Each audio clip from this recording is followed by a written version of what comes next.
Every time I see Calissimo, I think about that because I saw him last night. Is he still around? He was commentating Okay. the Lakers game when turned his ankle. I think he was commentating that game or some game he was commentating that I saw him this weekend. When I saw every time I see his face, I think about. I'll have to look into that. I think That was during a game? it was it was a practice. I think it was wasn't on the game. That's better than No. non-national TV. No, it wasn't on national TV, but when he got suspended and all that kind of stuff. Yeah, I think it was Ron Artest back when his name was Ron Artest. I'll have to look at that. Okay, and so this next one, I'm just going to kind of do all the things out there, just because it wasn't working right. It wasn't making sense the way the text was going out. So here's some interesting, an interesting fact about people not getting help for their symptoms. So 60% of the adults are not getting help for their symptoms. So that's a lot of people that aren't getting help. And it also, another fact that's not in here, on average it takes somebody 8 to 10 years to get actually help for their symptoms. So maybe they start having symptoms in their teens. You know, I work with some people and they said it's taken them 14 to 16 years to get the proper help for their conditions. And there's long delays. Maybe sometimes because not only are they maybe not being honest about what's going on with them, but you know, there's just not a lot of mental health professionals around.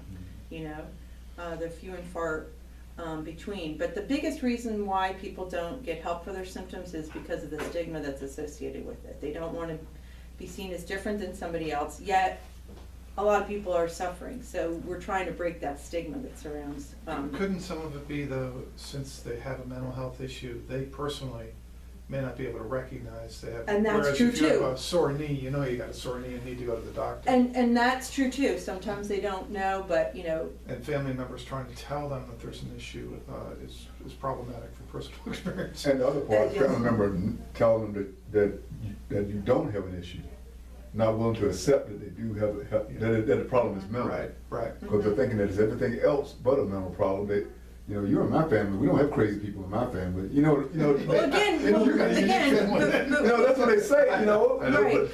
But because of the stigma, though, wouldn't you think right, it's because right. of the No, stigma? They don't want to accept it because of the stigma. Do you think that's more in older generations than the newer? No, I don't think so. You don't think so? But I don't think so. I think it's getting it's better. getting better. It's getting. I think it's getting a lot better. I think it's getting a lot better.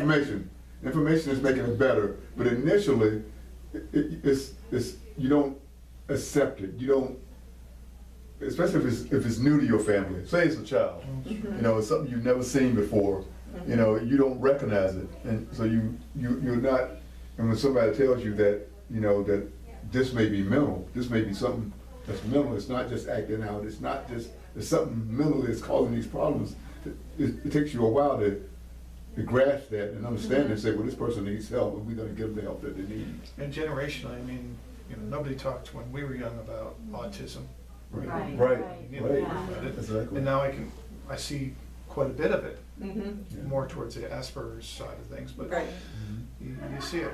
We never talked about that. Right. Well, you know, just Didn't so really exist. let me ask you this. So when I say mental illness, what's the first word that pops to you in your head? Well, somebody totally crazy. Right. Okay. So I asked that same question to the kids when I first talk about mental illness to them, and I asked them before I even get into talking about it. I said, when I say mental illness, what do you think of? Most of the time, they don't even think about crazy or psycho.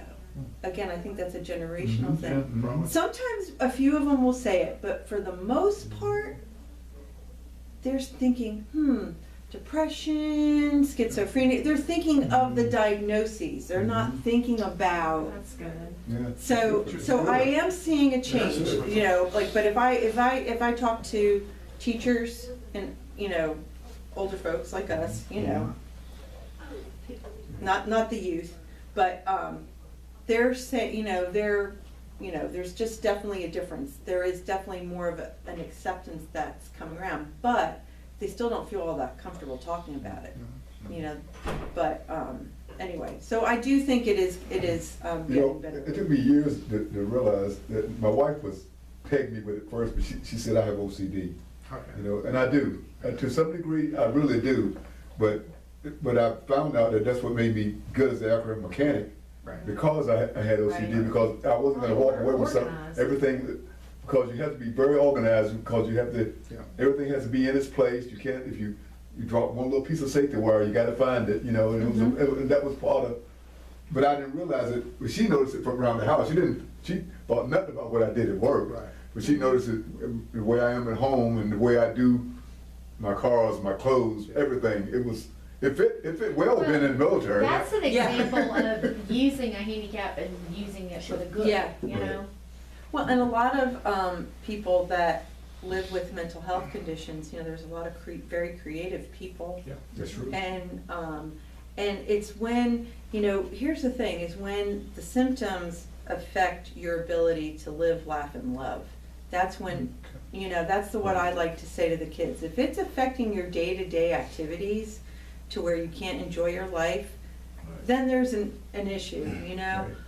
Because I was getting to a point where I was having more like the OCD, like I was having it more with my thoughts, like I couldn't shut off the thoughts, and it was really bad, so I had to,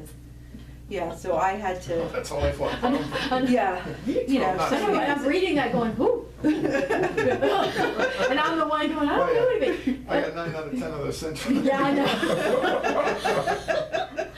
I gotta Is call my psychologist in the morning. Asperger's and autism, is that considered mental illness? Yes, autism is in the DSM-5. Yeah. So a lot of, Okay, yeah, all right. so then, you know, a lot of times, because that is like a neurological thing, but a lot of them have some type of co-occurring mental health condition. Like in my son's case, he lives with anxiety, you know, he has anxiety. He also has some OCD. You know, the apple didn't fall far from the tree with that. You know, I have some of that. So, but you know, it was definitely affecting him much more than it was affecting me. So, So mental illness doesn't necessarily mean crazy, or it could just be like a form of it.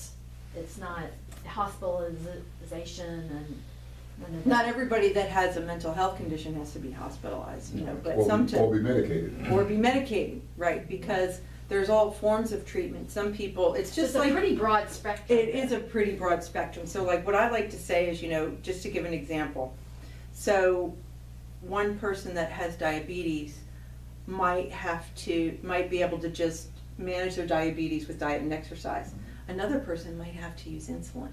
Okay, so there's a you know, a continuum there. It's the same thing with a mental health condition. Some people can control their mental health condition with exercise, or, you know, I know of one girl who lives with bipolar, and she cannot use any medications. She has severe reactions to some of her medications. So what she has found, she knows what some of her symptoms are. Like for some reason, she knows that she's going to have a problem if she craves alcohol. So if she craves alcohol, she knows she has to walk. The only thing that she can do, she has to walk for like 7 miles. Wow. She just has to really do something physical like that. So that's how she deals with it, because she knows that's what she has to do, you know? So, Do you see a lot of drug addicts that have? oh, Yeah. yes. And There's that a they- high, And there's that's a just how high, they're, I mean, Yes. 1 in 4 is They're a pretty, self-medicated. yes. it's a pretty big. They're that's probably hitting a about- lot of Americans, you know? I'm not 100% sure of this statistic, but I think it's close to 65%. I think there's the co-occurring Of addicts. of people that use, that have a mental health condition. That have- So I've had it's very, kids who would have to go and we'd have to try to get the drugs off, but the reason they were using it was there was a mental health issue, and they couldn't deal with the mental health issue until we dealt with the substance abuse issue, because that's how they got into it. They So were it's just kind of self-medicating. piggybacking each other. They're Yeah, self-medicating. yeah. And then they're finding or being exposed to this, it soothes them somehow, and then they become.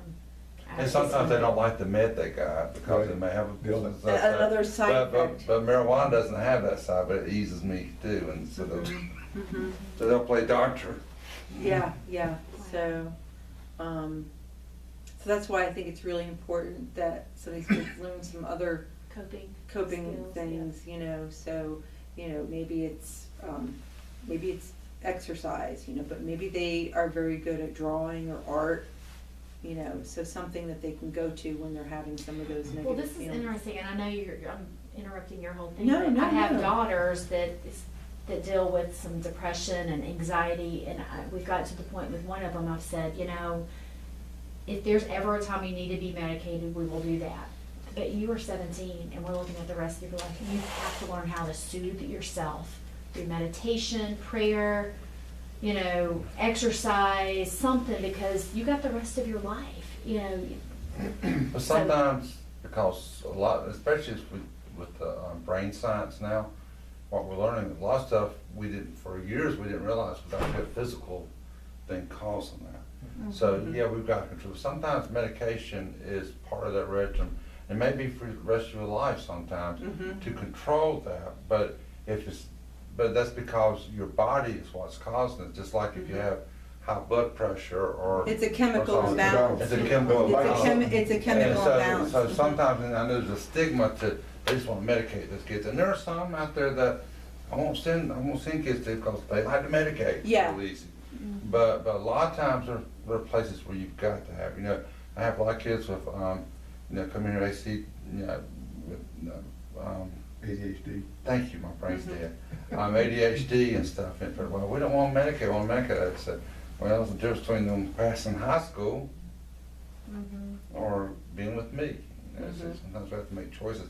It's a hard choice, but it's a choice. And that, excuse me, they're getting old enough to kind of make that choice themselves now. So you're, Well, don't rule it out. It's intuitive of your body, really, and what you can handle, what you can. And we're all there. It sounds like they're there too. You know, A lot of kids are dealing with anxiety now. Like in the last couple of years, it's actually anxiety is actually, believe it or not, the most commonly diagnosed mental health condition. I mean, it just trumps everything. I mean, I thought it was ADHD, anxiety. I mean, and you know. Why do you think that is? Look at our society. Yeah, The I rate of think, change, They're what? the rate of change in our society. But you look and go, we have it better than any country in the world. Yeah. We but- have washing machine, dryers, cars. but look, You social know. media is, Yeah. I think, is It's part of not the problem. helping. It's My attacking personal. more. And also something that hurts a lot of the kids is we push so much to succeed. Yep. We put so much stress on them because, I mean, think about it, some of these kids never rest. Right, Because right. they're doing honors Not quiet. classes, they're doing soccer, then they got this on that day, this on that day, and they're stressed out. Well, You won't play a high school sport anymore You know, you live with it unless the you whole do on year. the club Right. from Or you're grade building school your on. resume from Mhm. ninth grade on. So You there's know, anxiety. Nowadays, if you play high school football, your family has to plan their vacations and their lives around the fact that you're Okay. playing high school football, because it's year round now. And it's stressful for these kids. And soccer was the same way for us. Yeah, it's not as much, 12 it was a game for us. It Yeah. was more game than that, then if you're really good at it, it worked out, but now it's Now it's serious. If you want to play at high school, you're, Oh, yeah, Yeah, you gotta- it's really, these kids are under a lot of pressure, and if they're not, they just can't, you know, they have to be like, we just have a lot of pressure on these kids. I mean, and there's certain school districts where some of the suicide is a lot higher. Is the Because there's so anxiety much in the, pressure on them. I'm just curious, Mhm. is anxiety more in the more affluent areas than the more? No. I don't think so, I don't think It's all so, across the because the same. Because I you got think it's different things that different can things. cause that it's just, for you. yeah, there's different things with, you know, but, yeah, but I mean, you know, you just add this, I think if you add that social media aspect to it though too, you're just creating so much more Well, stress. especially if they don't put their phone up for the night. Well, It's like it they- never, No, they need to relax from that, Right. Never yeah. shut down. shut They it never up. shut They down, they don't. never shut down, so, Maybe yeah. Apple should give a class in turning off your phone. You know what my husband told me just, we were having a discussion about our cell phones, and he was saying that he just read that some of the big people at Facebook don't even use social media anymore. They don't do anything with the phones like that. Just It was overwhelming. So Now, it's think just about kind of it. interesting. If you ever go into a restaurant and you see 10 or 12 kids together, young kids, Oh. and they're on their phone, it's like, wait a minute, the friends are right here, aren't they? Exactly. Yeah, Who are you It's like talking they to? got what's the commercial? They got the football coach at the end of the season. He's giving his speech. You know, who won this, and all the kids are not even paying attention. Right. You know, they're Right. they're all on the phones like they're not even there. You know, Mhm. it's crazy. Mm-hmm. And also, for a lot of kids who are bullied now, when we were kids and got bullied at school, you went home, got away from it. Right. It They follows can't you. get, it's Can't all the time now, right, Right. that's the thing, It adds right. more stress. Absolutely. So anyway, that's more about the mental illness side. I was gonna tell you a little bit about what do we do at NAMI. I have this sheet here, it just gives you a summary of all of basically what we do. We do support, education, and advocacy. So we have educational programs, training programs, support groups, and like I said, we cover York, Chester, and Lancaster counties. And so our education programs, so if you're dealing with families that have a child that has a mental health condition, you can always refer them to NAMI for this NAMI Basics class. Everything that we do for parents and individuals is free. We don't charge anything for any of our classes. We're gonna have, we probably do them about 3 times a year. And the next one we're gonna have is in January. We don't have the exact date yet. And I do provide, and Ray, I can probably get your email. I can, Yeah. I think I send it to Judge Guyton, but if I get your stuff, would you be the best person? Mm-hmm. And, Yes, we always have to dig up a little flyer. with yeah, our phone number. exactly. I mean, then they can, contact us and we'll get them hooked up. So this is a 6-week or 6-session course, and they meet for about 2.5 hours each course. And they learn how to communicate, but give them a general understanding of what's going on with mental health conditions. And sometimes they don't have a diagnosis, but there's some emotional behavioral concerns, so we encourage them to come, and we talk about how to get a diagnosis, where to go, how to go about it, and how to work with schools. How to build relationships with their child's teachers and the administration and the system, how to navigate all that. And also communication skills, trying to give them tools to use when they're home with their kid, that they have a better, relationship with them. Then for family members that are adults, we have a more intensive class. And we have a class that's going, so anybody that's 18 or older, if they have a loved one that's 18 or older, they can go to this class, and it's a little bit more, it's 11 sessions. And this one is an evidence-based program, so it's been studied and it's been shown to be effective. And also the other class, the basics class, is also going to be an evidence-based program as well. It's almost done being approved. Then we also have a provider education program. Maybe some of your folks, Ray, would, I think we've had some folks from DJJ go. I do, I work for DJJ, I Yeah, did. I think some of them have gone to that class. This NAMI Ending the Silence program is the one that I do in the schools. This is what I primarily do. So I go in and talk to the students about mental health conditions, and we've already spoken to 1,400 kids this particular school year in York County. Last year we spoke to over 2,600. So I'm busy, but it's been a really, really wonderful experience. Is it small groups or is it? Small groups. I mean, sometimes we have some larger ones, but the more effective ones, I'm gonna say probably 90% of them are smaller groups, because it's more effective. You'll get more participation, and they'll open up more, and you have good discussion with them. And we're really trying to prevent suicide. I I can just pass on. And then we do another program for teachers, so that they,